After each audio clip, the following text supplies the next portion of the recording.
Hello, care leaders. My guest today is Zoe Wyrko, and today's topic is ageism and its impact on care. For those of you who don't know Zoe, she currently serves as wellbeing director at Riverstone.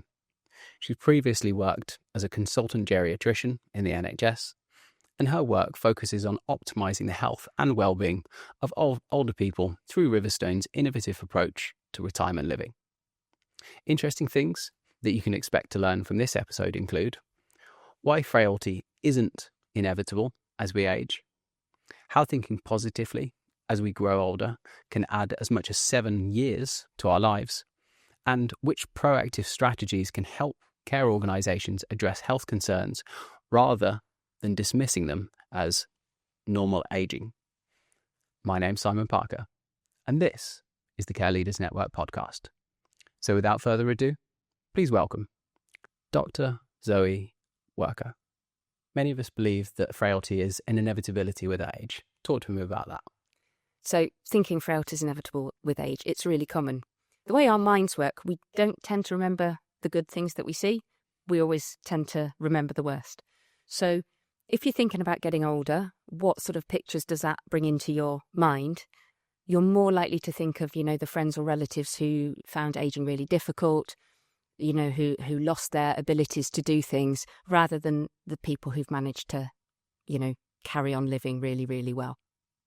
And the difference between those two sets of people, that's not age. They may well have been the same age, or the people with difficulties may have actually been younger than the people who were still thriving. What that is frailty. And that's what people are scared of. If you talk about numbers, so does frailty affect all of us? It is ageing associated, so it is much more likely to happen as we get older. If you look at the number of 65-year-olds living with frailty, it's about 5%. If you look at the number of over 80s, it's about a third. And when you get up into the 90s, it's still only around 60-65% of people.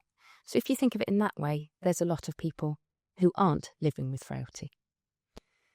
It's a really interesting condition, actually, and I gave a talk on it yesterday to a group of doctors. So I was sorting up a little bit on the history, and if we read the Bronte novels and that Victorian literature, they mention frailty, and you think of swooning hysterical ladies, and the word frail is often associated with that, or people dying of consumption. So it was used in Victorian literature, and then it more or less disappeared. And it started to come back into common use in really the late 70s, the 1980s. And it was then being used as a catch-all term for really any types of disability or ill health or any age. And then it started to become associated with older people, but in really quite a nebulous way and being interchangeable. You are old and frail, or that person's thin, so therefore they must be frail. And as with so many things, it's once you start to get a definition on it, particularly with health things, so once you get an actual definition and start to understand more about it, and then you get some research, and then you get some funding. So my background, I'm trained as a geriatrician, so I'm a doctor who specialises in the healthcare of older people.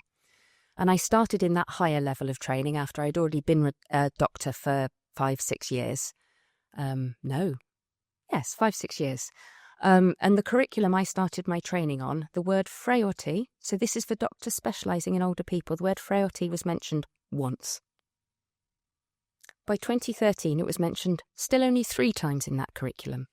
I did a quick look online, and it's now 43 times in the curriculum for doctors specialising in older people. And you'll see frailty nurse specialists and, all sorts if you go to a hospital. So how did that happen? Putting a definition on it. So saying it's an ageing-associated decline, affects various physiological structures, so basically anything our body does. It's a syndrome, so it's lots of different symptoms, and not everybody gets all of them. And then working out how you measure it, or how you assess people living with it or living without it. And that has then allowed us to think, so that person is living with frailty and that person isn't. What's the difference? And then that brings us on to, how do you prevent it? How do you treat it once it's started? How do you really educate people so they understand it doesn't necessarily need to happen to them? People think if you've got a lot of medical conditions and you're an older person, that must mean you're living with frailty. But actually, a good number of people living with frailty, and again, I think it's around 30%, don't have what we call multiple comorbidities, so 4 or more medical conditions. It can be physical or cognitive, or actually both together, and you do find they tend to pivot off each other. So if somebody has depression or they have dementia, they're almost more predisposed to some physical declines, and then that physical decline impacts on their cognitive health, sending them into the frailty cycle.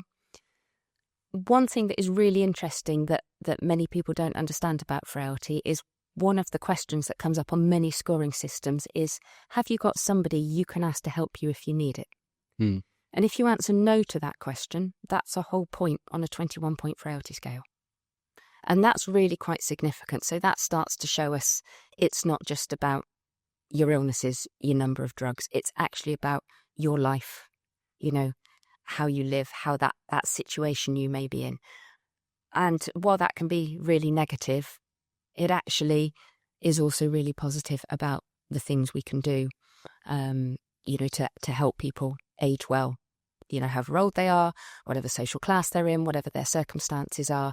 What are those key things we can put in place to really help everybody age better and really change the conversation about getting older?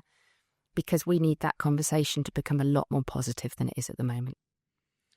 It's interesting, isn't it? Because everyone could probably reference an 80 or maybe a 100-year-old who seems to have a great quality of life and a great quality of health. And then there are people who are maybe 50 or 60 who they seem to be in either cognitive or physical decline far earlier. And I guess a lot of those things are going to be driven by lifestyle. I'd be interested to hear your perspective on how much of it's genetic and how much of it is lifestyle based.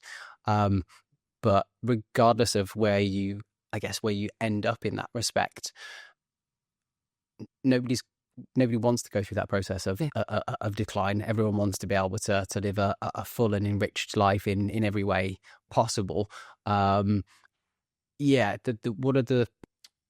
What does the science say in relation to the balance in between genetics and lifestyle? So, really interestingly, genetics account for about 15%. Okay, so genetics is important. One of the things when you're learning to take a medical history is you're taught to ask about family history because it's hugely relevant. And it always used to give me a little chuckle and a teaching opportunity when a medical student was asking a 95-year-old about their family history, because it would give an opportunity to say, well, the reason we ask about family history is because we're looking at early cardiac deaths, diabetes, stroke. Once somebody's through at that age, I know that any negative factors, they're through that. Yeah. So what really interests me about that person is how old do their family live? Is this a family where everybody lives into their 90s and 100s? So genetics are only 15%. Our life story is huge. And there's the bits we can do something about, and there's the bits we can't do anything about, because maternal health, so how healthy your mother was while they were pregnant with you, is likely to have an impact. Education has a massive impact. So quality of education and level of education, whether that's primary school, secondary school level. Really interesting fact. If you are genuinely bilingual, so you're, normally parents speak different languages, so the child is brought up learning those two languages from the start, you are less likely to ever develop dementia. That's fascinating. And that's because of the processes and programs your brain is undergoing in learning two languages simultaneously. Still protective being able to speak more languages than one, but there's something about that genuine bilingualism which is really protective. On a personal note, I'm learning Arabic at the moment. So does that account for later in life, the benefits to having two different languages under your belt? So I'm trying to learn Greek at the moment as well. Nice. So it's always nice, difficult languages as well. We've both chosen really, really complex Let's languages pick one with to learn. a different looking alphabet as well. So this is one of the things in terms of good cognitive health throughout life. Frailty prevention is, our brain is very much use it or lose it. So when I started medical school, it's in 1995, we were very much taught that your brain doesn't regenerate. you've had a stroke, that's it. Neurons, nerve cells do not regenerate if they're damaged. We now know absolutely that is not true. That other pathways can develop and do develop, and brains can relearn things, or they make their own. I mean, a good way to think of it is just complex electrical wiring. That's essentially what it is. And anything you can do to make your brain do something different is really, really good for it. So learning a language, definitely. We do something at Riverstone. My team run sessions, and we call it brain strength. So we wanted to look at, how do we get people not afraid to talk about the aging brain? Because everybody is terrified of dementia, and it's another misconception. All older people become frail. All older people get dementia. Absolutely not true. So we wanted to open up, how do we get our residents talking about their brain health? That way they might talk about things they're worried about, so cognition, depression are the two biggies, but actually getting people to understand a bit more about how the brain works, the different things it does. So, we have a bit that does speech and language, a bit that does coordination, a bit that does memory, and it's a huge success.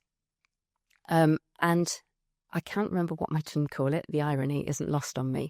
But they sort of do a brain exercise. For each 6-week session, everybody will learn the same new thing. And the second time they ran it, we did British Sign Language. Amazing. So, again, equivalent to a language with a different alphabet, but you've also got physical movement in there, Sure. together with the, learning new words and ways to do it. So that sort of learning, you're building new pathways in doing that. It's great to be able to do Sudoku puzzles, but if you're just doing the same thing all of the time, you might be maintaining, Sure, but you're not building anything new. Is that the concept of neuroplasticity, the brain's ability to be able to operate in new, varied That's right. ways, shapes, means? Yes. Yeah. Okay, Yeah. got it. So if you do Sudoku every day, you're not developing your neuroplasticity, but when you learned how to do Sudoku, you were increasing your neuroplasticity capacity. Absolutely. And then, so what you could do is, there's the other variants on Sudoku. So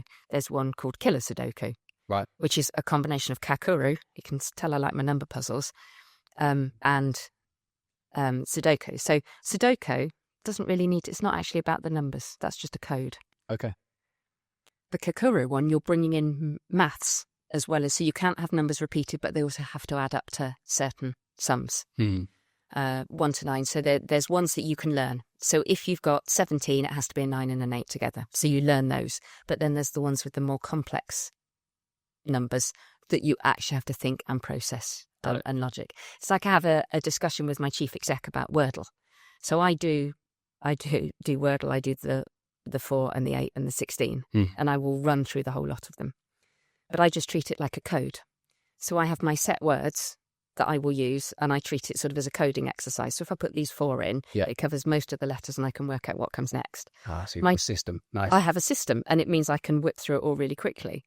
Is that the best way to do it? Martin puts one word in and then thinks about it. Right, okay, got it. So in that context, Martin probably is developing greater neuroplasticity because he doesn't have a system, therefore there are more variables as he goes through the process.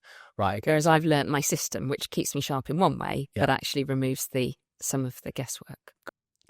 So if there are quite a lot of misconceptions then about the whole concept of aging and of frailty, how does that then relate to this world that we live in where ageism seems to be so prevalent?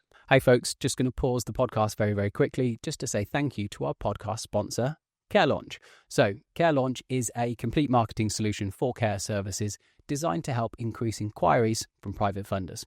Care Launch offers video, SEO, website support, and much more services specifically for care providers. And they also produce this podcast. So big shout out to Care Launch. And if you're interested in any of their services, stick that into Google and you'll find them at the top of the page. Back to the podcast. Ageism is a huge problem. It's incredibly prevalent. And it's a really interesting ism. It's a worldwide one.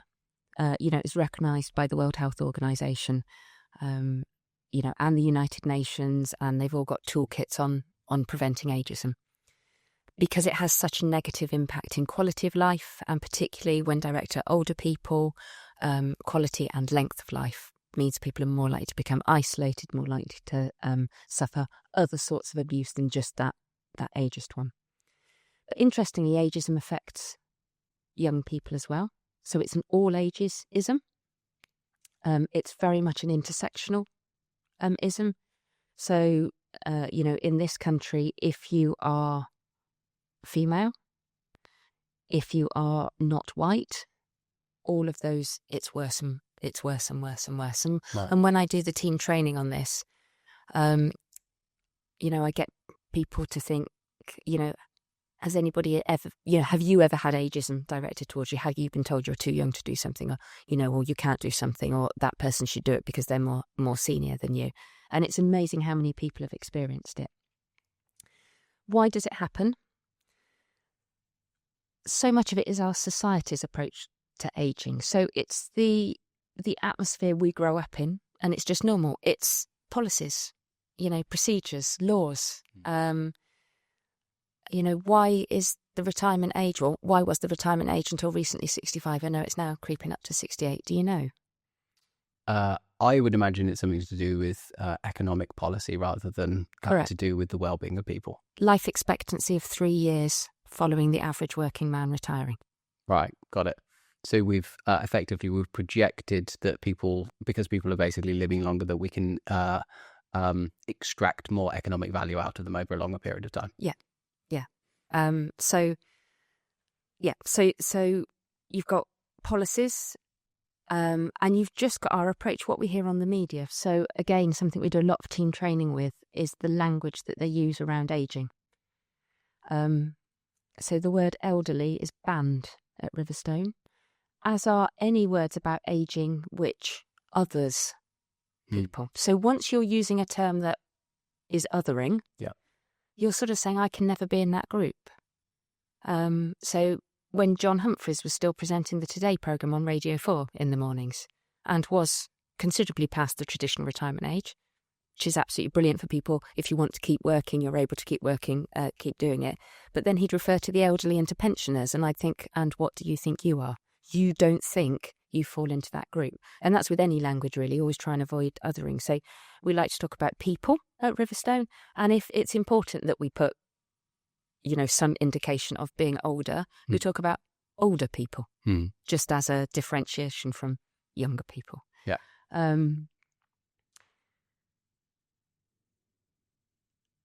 So language that we use, you are allowed to discriminate on age grounds if it's for positive reasons. So saga holidays exist. I don't think you get too many younger people going, excuse me, I'd really like to go on that saga holiday. Yeah. So you can have age restrictions for positive reasons, but it's the negative ageism that really causes problems. There's also the type of ageism that is internalised and self-directed, and that's incredibly harmful. That's when, because we're used to hearing what is appropriate for us to do at a certain age, we might restrict ourselves or limit ourselves because, I shouldn't be doing that because I'm 80. Almost the way that culture describes, and maybe it's media reinforced, I'm too old because of X, Y, Z, that type of stuff. Yeah. I remember a guy who almost like he was a friend's father who probably at like 60, 65 would just throw into conversations, I might as well do that or not do that because I'll be dead soon. And I remember just being like, hey, you're like 60 years old. Yeah. Probably got like at least, let's hope you've got another 20 years to live. But he was, that wasn't him just being, I don't know, just saying almost like a bad joke or whatever. Like he genuinely believed that. And I needless to say that his life habits directed him in that way as well. So unfortunately, that was a self-perpetuating, self-fulfilling philosophy for him. And there's some really good research on that, actually. I can't remember the author of the study, but actually showing how important a positive mental outlook is. So if you think positively about getting older, if you are not negative about it, 7 extra years of life compared to somebody who's got that approach of, I'm old now, and also an impact on cognition and likelihood of developing dementia. If you are sure you're going to go downhill, people do tend to. It's hard to then account for, well, did they change their habits because they thought, that was going to Almost happen? guarantee that would be the case, though, can't you? If you're the guy that I mentioned earlier, let's call him Rob. If you're Rob, then if you're telling yourself that stuff, you're going to make decisions on the basis of that, and you're ultimately going to limit your life. Yeah. I'm very proud of my parents, both of them. So my dad's will be 78 this year. Plays golf every week, plays table tennis every week, goes for a run every single week, goes to the pub with his mates on a Thursday, and they just sit around and talk about life and just like the motorsport's mainly their thing. But and he's also learning French. He's always kind of learned French, but he's never been particularly good at it. So he's promised himself that he's gonna get better at French. And my mum's exactly the same. She's got good activities in her life. She's very, very active. They went on. In the last 3 years, they've been to South Africa, they've been to South America, they go on these big, massive holidays. And there's loads of people that I know that are 10 years and go, oh, we could never do that because of X, Y, Z. My parents have just told themselves a different story. And I think that's the thing that it comes down to. In their mind, they're not interested in getting old, they just want to have fun. Yeah. And that's their whole philosophy on life, which I think is beautiful, and I'm obviously very proud of them. But if you don't do that, you can see how that immediately then gets to a point where you're limiting your options, because if you've told yourself you're not going to do something, you're not going to do it out of some strange fluke, which obviously causes people problems. Yeah, and that doesn't mean we shouldn't talk about dying. So my parents, it sounds like same age, they don't do the foreign holidays just because they like to go on long coastal walking holidays in the UK. It's whatever you prefer. And, incredibly pragmatic. So as you get older, you are more likely to die. So they don't avoid talking about dying, but it's sort of in a, well, this could happen. So let's actually be pragmatic, They say this thing's going to last me, 20 odd years, but as I'm 78 at the moment, will it? I don't know, but it should see me out. But, that's in that's almost in a positive way. Yeah. Because also, we do still need to talk about dying, but it's not that I'm 65, it's going to happen. It's going to happen tomorrow. I think it's so funny that you said that. My dad's in the process of buying a Porsche. It's about his third Porsche, but Brilliant. It's another Porsche so he's decided, because the idea of having another sports car seemed a bit much, so he's gone and bought himself a Taken? Is it Taken? No, hang on a second. Whatever the SUV version is. Yeah, so he's not got to do the really difficult climb out of the low car. Yeah, exactly. Yeah. Which is I was talking to him about that, and he said, "Oh, it's not really a problem. We're used to that because your mum's got a Audi TT." So again, again, they haven't had that kind of life limiting thing. But my dad jokingly said earlier, "Might be my last car."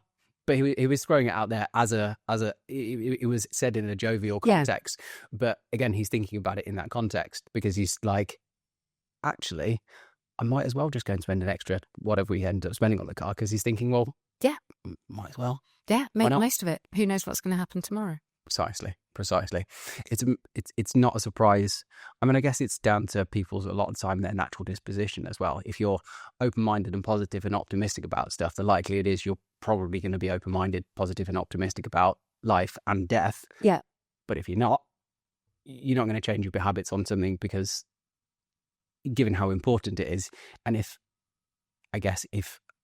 anything, because it can be seen as being depressing, people probably veer more in the negative direction than they could do the positive direction if it becomes all consuming. Yeah. I guess a big part of this, of course, as well, is about living life and making sure, I guess that's a big part of what you're doing at Riverstone, to try and make sure that people, even in their latter years, have got plenty of life. Yes, and we talk about we're not going to add years to your life, but we will add life to your years. Mm-hmm.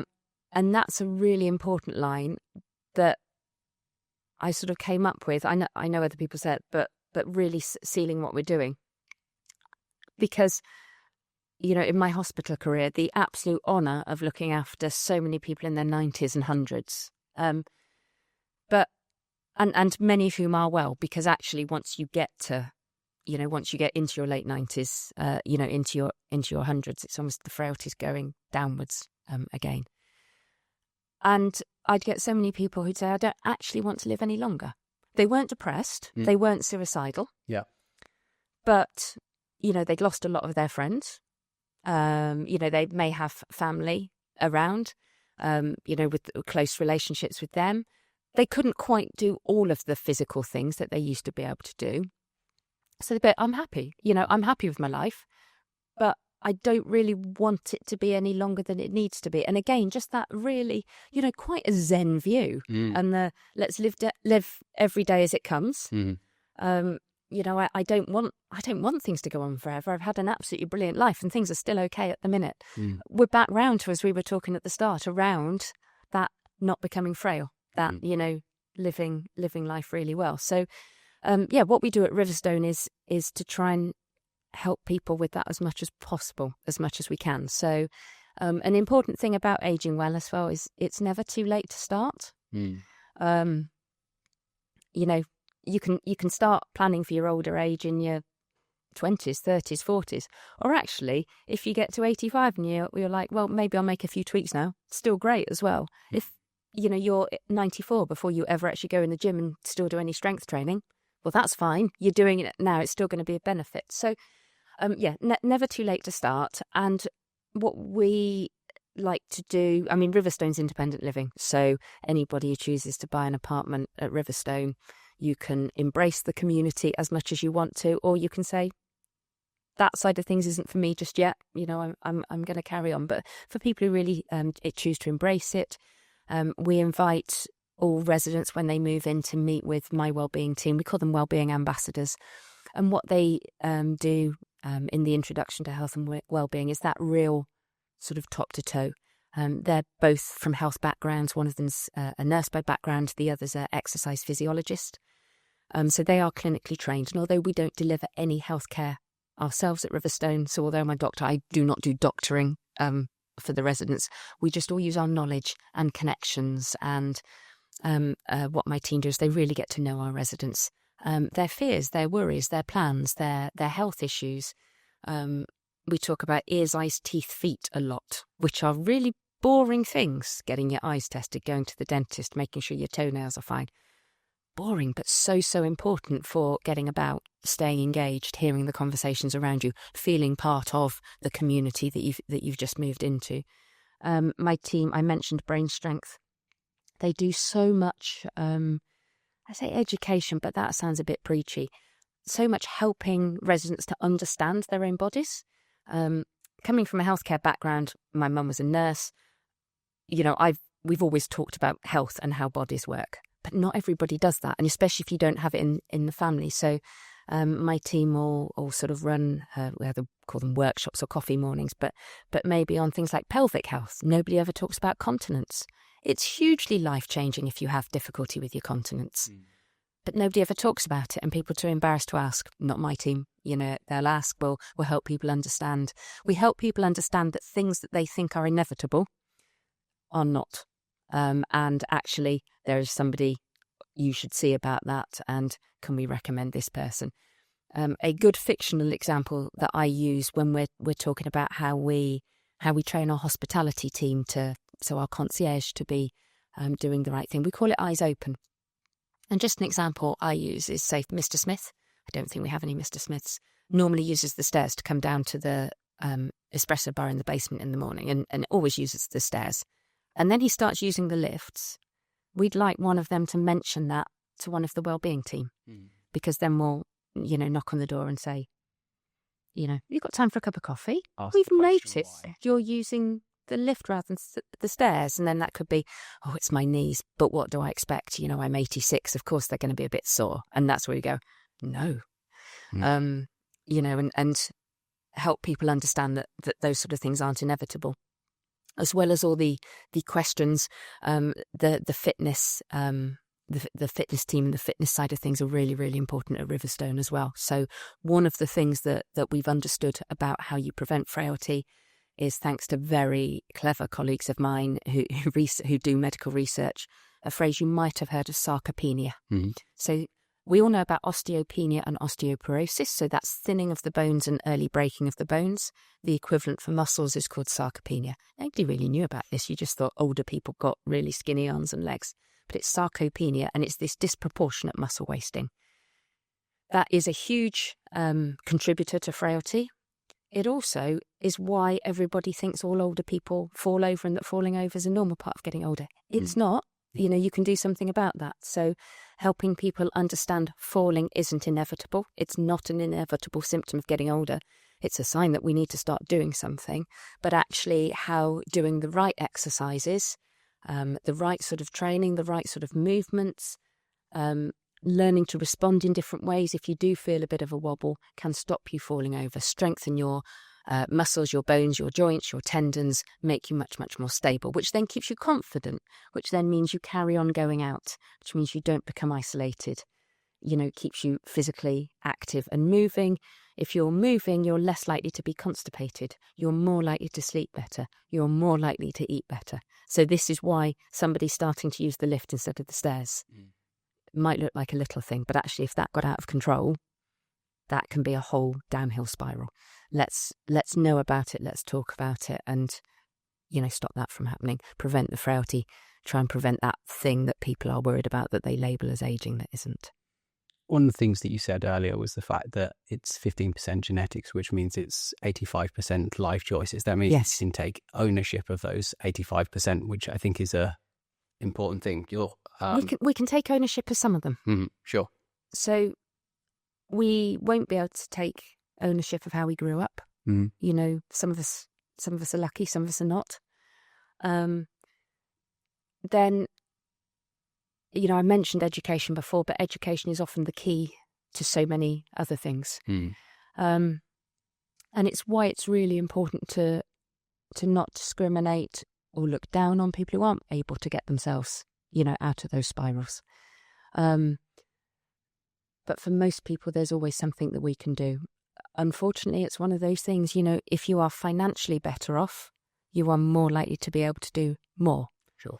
It's accessing exercise, accessing healthy food, what it can cost to prepare a meal from scratch rather than microwave something that's less healthy. Conversations I've had with, people about exercise. So not particularly thinking about older adults. Well, surely everyone can exercise. But actually, if you're, part of the sandwich generation, maybe you're looking after children, you're looking after the older generation as well. Maybe you're having to also hold down 2 jobs to make ends meet. The last thing that you are going to want to do in your spare time is, hey, I'm going to go and exercise now, because you're absolutely knackered. So that's a whole society thing, isn't it, really? How do I've cycled here, zooming along the cycle superhighway, but how do we actually make active travel so much easier rather than actually having the car as a default? How do we make it easier for people to, not have to use a car to get places? It has to be, so me and my wife had a child relatively recently. She's almost a year old. And my wife's now thinking about things like, oh, maybe I could come back into work. She was, up until Penny arrived, she was the COO of the Care Leaders Network. So she's the practical one that actually makes stuff happen. I do the forward-facing strategy stuff, but she's definitely the smart one between the two of us. So we had conversations about what that might look like and how that might play out over the coming months and things. And one of the big conversations that we've had is around exercise first. She's in the process of, I guess, the way she kind of describes it is almost rebuilding her body. Obviously, She's gone through a pretty big occasion having a child and things. And the thing that I've said to her is that before she starts thinking about work, because we're doing all right without her. So far so good, at least anyway. Amazing team, not much to do with me, I must add. But the first thing I said when she started saying, oh, maybe I should start thinking about coming back into work, my whole thing was, what are the things that you could factor in beforehand? So she loves yoga, she loves running, she loves Pilates, all of that type of stuff. I said, I'd be more happy once you've got some of that engaged in your life, but that's a choice that we're able to make. And I was reflecting on a very recent conversation that we had and thought, not everyone's that lucky, and it's there are things that you can take ownership for, but there's an awful lot of stuff that sometimes just is unfortunately out of reach. So I'm really glad that you brought that up, the point around the fact that yes, there's 85%, but there's only so much of that 85% that you can take ownership for. Where I was going with that is I can't remember who said this, but it's a maxim from somebody that wrote a book that I've nicked it from. Environment dictates performance. So if you're in the right environment as it relates to well-being, longevity, aging, trying to avoid frailty, all of that type of stuff, you have a far greater chance of being able to improve the quality of your health span. And I guess that's a massive part of what you're thinking about. Do that being in mind, so do you almost reverse engineer back from blue zones, the areas in the world where people have the longest lived lives, or what's the kind of almost like the framework that you operate within to build out your proposition? Yeah, I mean, blue zones are, so the blue zones, the research is fascinating, into those areas. The money-making spin-off the guys managed to do following it, it's enterprising. You've got the 9 blue zones pillars. It's not. It's the things that we know preserve, that are important for physical health. So it's having a sense of purpose. It's having a social circle. It's learning new things. That comes really in with those 3. It's having a mixed, balanced, healthy diet. It's not eating too much. So it's being that healthy weight. So more plant-based, meat occasionally. It's the communities on the whole are active communities. So where people live up mountains, and it's normal for them to keep walking up the mountains until they die. They spent their whole life doing it. So it's all places where people are able to be physically active because that's part of their life in those places. None of it is rocket science, but it can just be really, really difficult to do. The slides I used for the talk I did yesterday, I had, if only there was a magic pill for this. If there was a magic pill, everybody would take it. But actually, it unfortunately involves some work. And that work it involves, it's fine if those are the sort of things you enjoy. Yeah. I'm really fortunate. I love exercising. I love riding my bike places. I'm really unhappy if I can't ride my bike. So being able to use it for transport around between our sites and our office and here, it's perfect for me. For other people, that's awful. They wouldn't enjoy it at all. That they'd be scared on the roads. I really like eating vegetables, and so for me, some of those things are really easy, but actually they're not easy for everybody to do. So yeah, blue zones. I don't care how people access the message about how to age better and how to age well. So this is why Blue Zones being on Netflix, absolutely brilliant, because it instantly opens that up to so many more people, a far bigger audience than if it was just in a research journal or just in a book or, maybe on a slightly obscure channel. However many different ways that word can get out that, it's about moving, eating well, community, sense of purpose, doing the right exercise. So, that strength as well as cardiovascular, it's hugely important. A lot of it's societal as well, isn't it? When you speak to anyone about the idea of longevity, it's basically the fact that through industrialized world and modern culture and all that type of stuff, we've got almost forgotten what it is to be human. So a few hundred years ago, all of this stuff would just be kind of taken for granted because that's just life. We've managed to go on this probably technology driven largely course adjustment, and then we're kind of recently coming to the realization actually some of the stuff that we're doing is actually really, really detrimental. Yeah, got rid of all the things that are good for us, and that's not obviously hard manual work in Victorian times.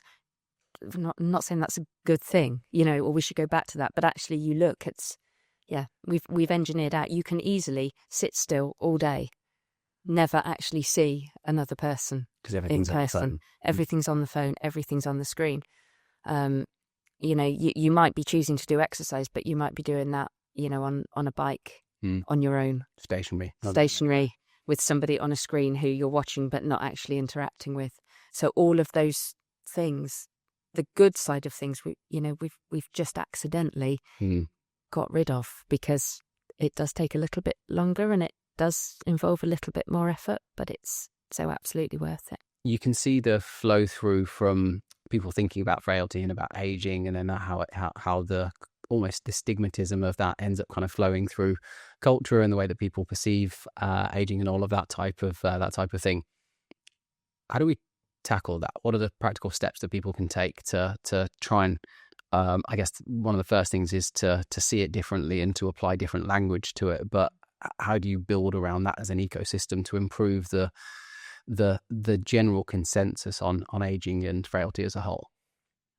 So obviously government policy, etc., etc. So that side of things is really important, but not everybody has got the ability to change that. So we'll park that. That's really important. Those of us who can get a foothold, get our voices heard in those spheres, hugely important. I'll give you an example. A phrase I absolutely loathe is the use of the word bed blocker for older people who are trapped in hospital and unable to get out. Yeah. BBC journalist Hugh Pym once spent half a day with me when I was working in the NHS. We spent a lot of time on my ward, which was, we called it the delayed transfer of care ward. So again, people who were trapped in hospital. And he came into that day using the word bed blocker, and he does not use the word bed blocker anymore, because I was able to help him understand that these are people and that it's not their fault that they are trapped here. It's rarely any one person's particular fault. Journalists used to try and get me to blame social care, and I'd be, no, it's absolutely not social care. It is the system, so it was really important helping people understand that. But I was lucky I could talk to somebody influential, help them understand, stop them using that negative language. So yes, if we can get our voices heard in high places, that's important. But what can we do as individuals? We can watch our own language and we can role model. When I do the ageism training at Riverstone, we train everybody on ageism. So even our finance team, who rarely have actual contact with the residents, but if you're coming and working for our business, we are going to teach you about ageism. And then in the conversation we have in those sessions, it's often people thinking about their own life examples. And I remember Magda, who worked with us for a while, and she went home to Poland for Christmas, saw the huge family. She'd not been home for a year or so. And she was like, my mum is so ageist. She's like, I've, told her off. She shouldn't be doing that for my gran. And it's that, spread the word if we understand it. Two other things. There's a type of ageism called compassionate ageism. And that's one that many people who work in care can easily be inadvertently guilty of. And that can be really harmful as well. And that's when you're, a sort of flippant example, I might say, I want to do something for the cute older people. I want to do something for the lowly older people. That's actually that compassionate ageism coming in. And it's when you're inadvertently thinking of yourself in a more powerful position, perhaps, than those people. Superior, but not in a negative way. But actually that can almost further lead to wrapping up in cotton wool. That whole, you shouldn't do that, let me do that for you. Would you class that almost as infantilization? Yes, that's a really good way to describe it. And it's rarely done deliberately. And it's usually done out of people's, they genuinely have... Trying to be nice. They're trying to be nice. They have, best interests at heart. And it may be the way that they've learnt. If you've been watching and learning by role modelling, it's often just calling it out. Somebody goes, oh, why am I doing that way?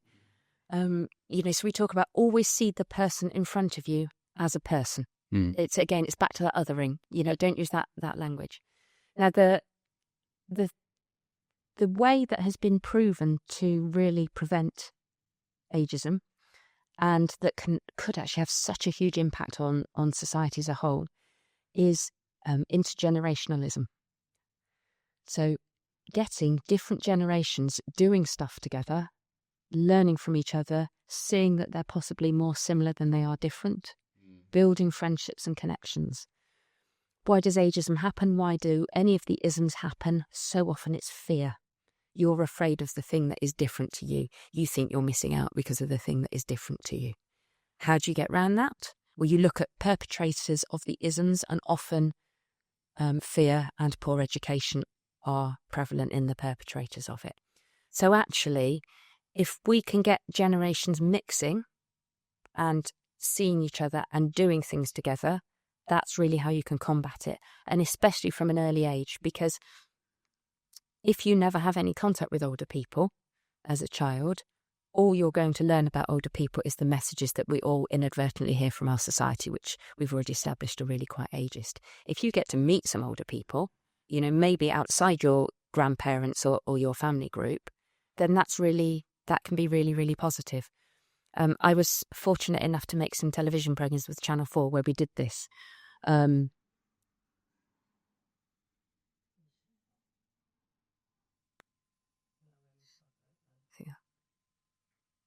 I was fortunate enough to make some TV programs for Channel 4 where we did this, and we introduced groups of 4-year-olds into retirement communities. And the changes in both groups were phenomenal.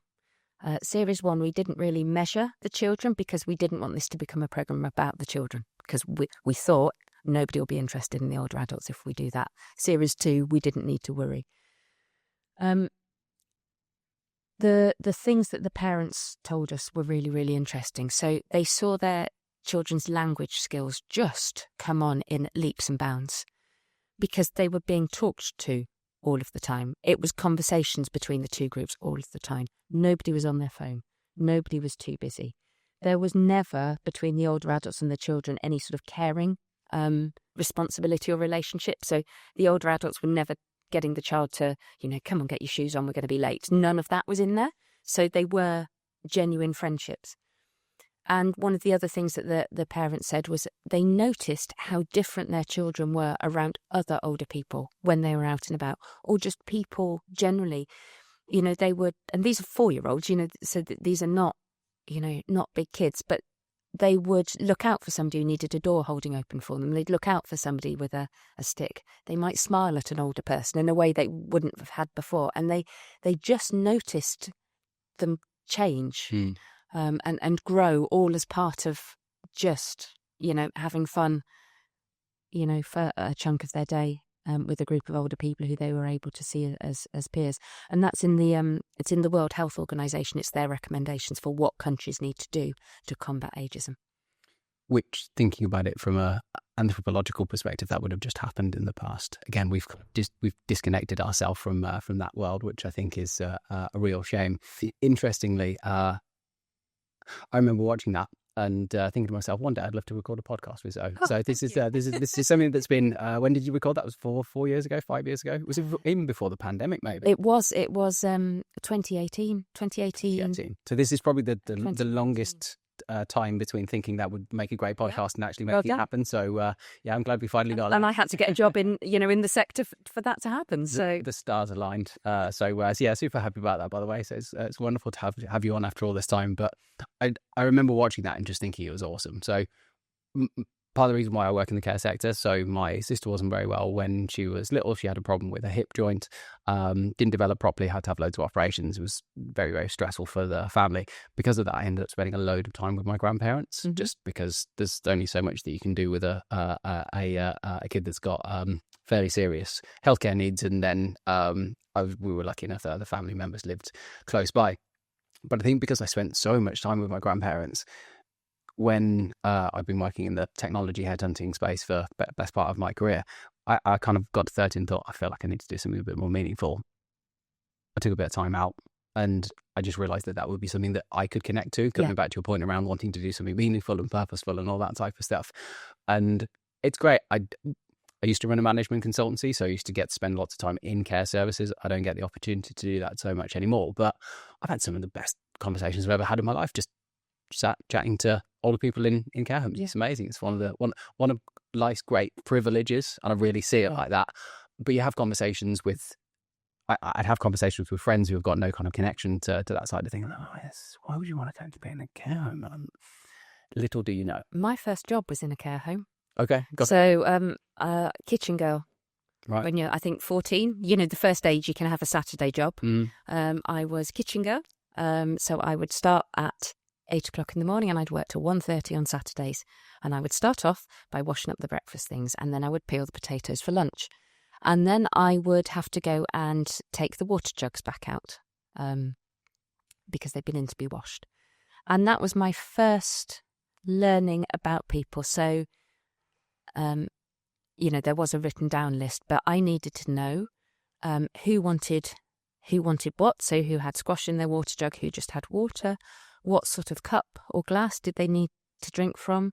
Did they need to have a straw with it? And then after I'd done the waters, it would be the coffee, Bovril, Ovaltine /Round. So again, learning those things about people. I was so fortunate. I worked in a really good care home. It was a small family-owned one. We knew we were good because the GPs who had patients there also used to send their mums to us. So that's a pretty good indication. Right. So I suppose I was always able to. I never had that sort of sense of power in a relationship, which can inadvertently come into caring relationships, and that's when you've got a risk of abuse. Then I remember I hit 16, and it was right. Zoe can wash people now. Legally, I could be a healthcare assistant then. So that was great because that meant between. For summer holidays, I could actually work all the way through because there's always be somebody on leave, or whether it was being the cleaner back in the kitchen or actually being a healthcare assistant. And it is that absolute privilege of getting to know people in the way that only the care sector get to know people. Working in hospitals, primarily in A&E, where I did a lot of my clinical work. Everybody thinks you get no continuity in accident and emergency. Absolutely, you do, because your local population come in and you see them again and again. But you're not involved with that person's whole life, which you are when you're working as a carer, whether that's in the person's own home, whether it is in the care home that has become their home because that's where they live now, that is their home. And how do you make that as good as possible for the individual while still seeing them as a person and maintaining their individuality? It can be inconvenient to when your residents have got their own minds and their own personalities and want things done in a particular way. But they are people. Towards the end of my time in the NHS, and I know it's worse now, but I'd go into A&E. So an A&E day, I'd normally start at 7 o'clock in the morning. I'd set up the multidisciplinary teams working in the front door, so across Birmingham and Solihull. So, if it was one of my clinical days, there'd be me. I'd have a specialist nurse, physiotherapist, occupational therapist, social worker. And we'd go in and we'd swoop in accident emergency. Who's coming overnight? Who do we know? Who can we get straight home because they really don't need to be in hospital? We can get stuff there. And I'd often end up, perched on somebody's trolley or in a chair next to that, just helping them have their breakfast.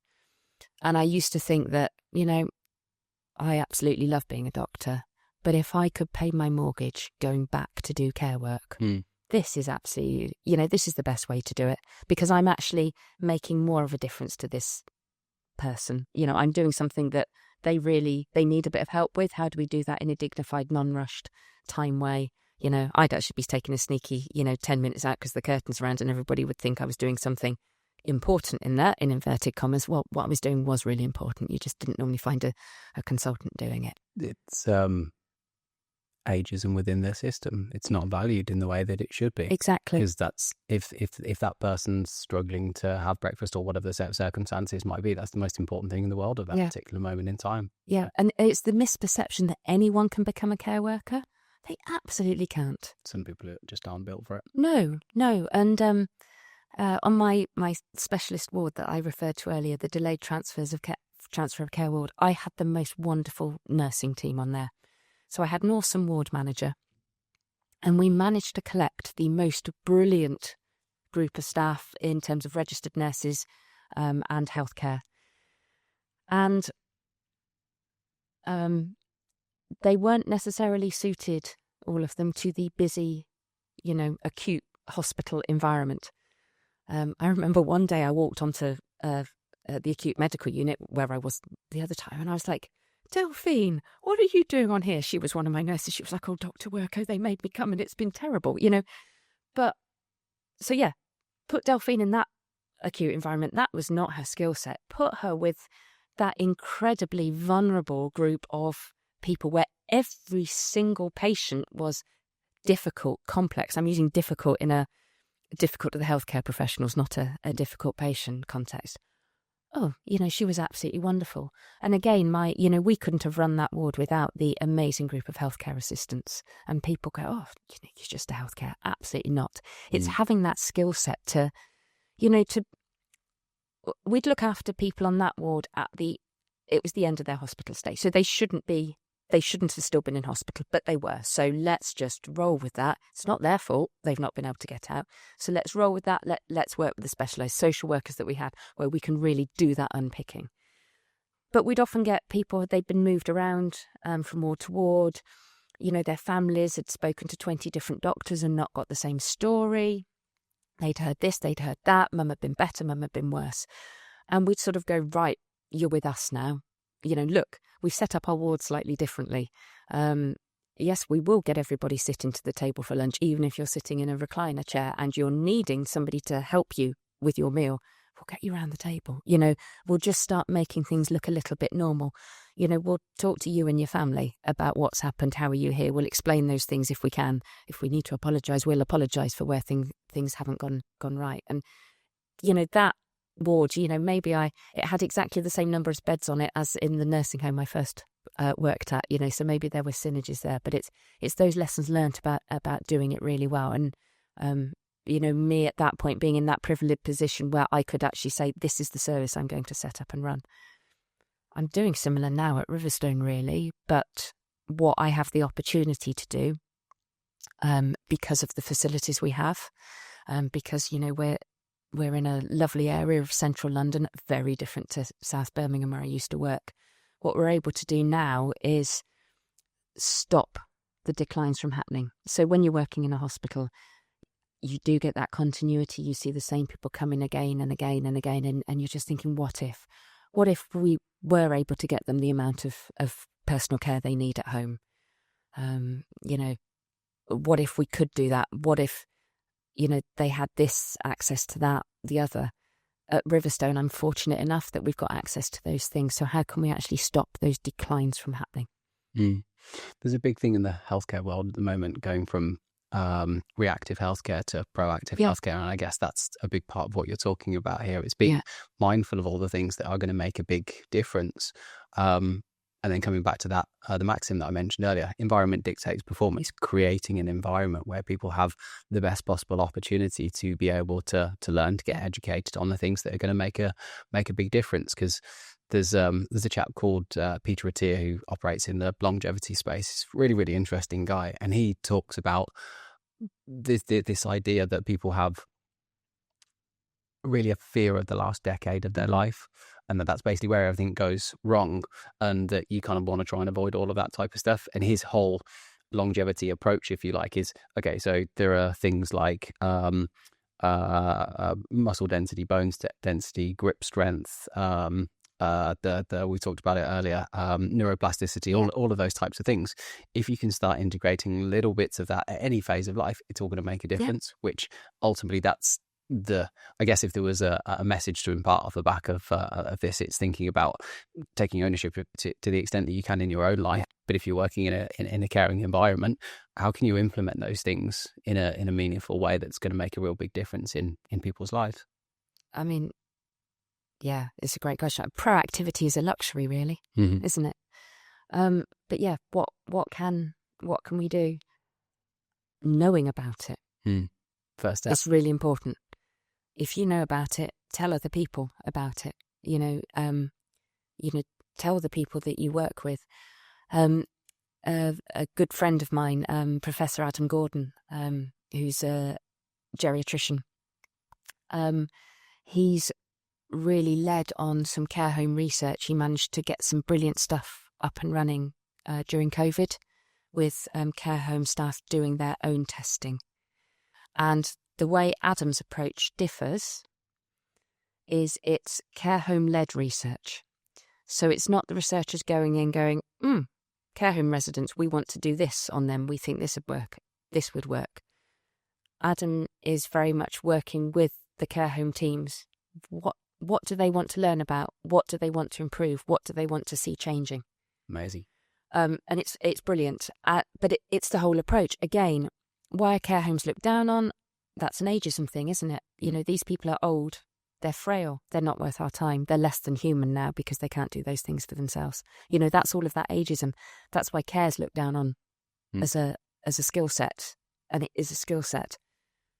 So how do we empower everybody.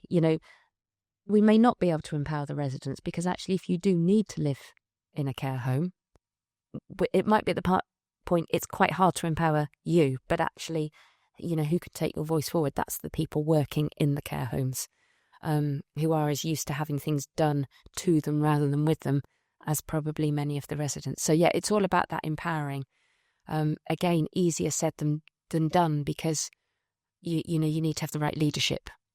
You need to, back to environment again. How do you set up? How do those of us who are care leaders set up an environment that fosters inclusion, growth, inquisitivity? We use a phrase at Riverstone, forever curious, but that always staying interested, always wanting to know more. Could we do something different? How do we learn from this? How do we make this better? So yeah, care leaders need to foster that environment. It might not always look like the best way to make money.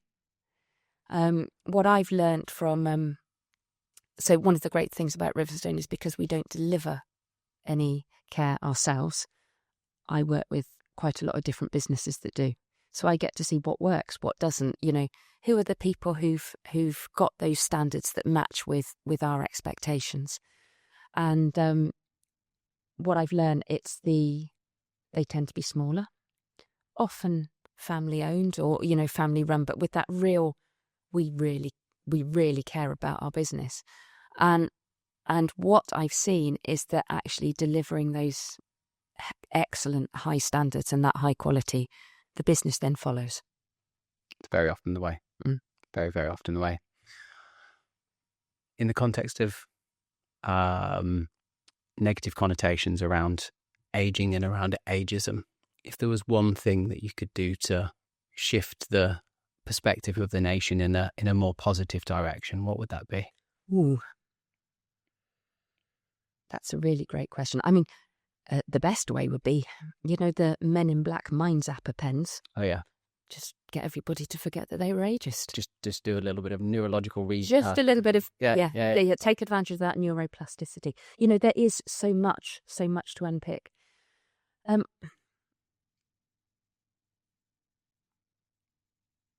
It would be more intergenerational projects. I never expected that probably the most impactful thing I did in my career would be to make some TV programs.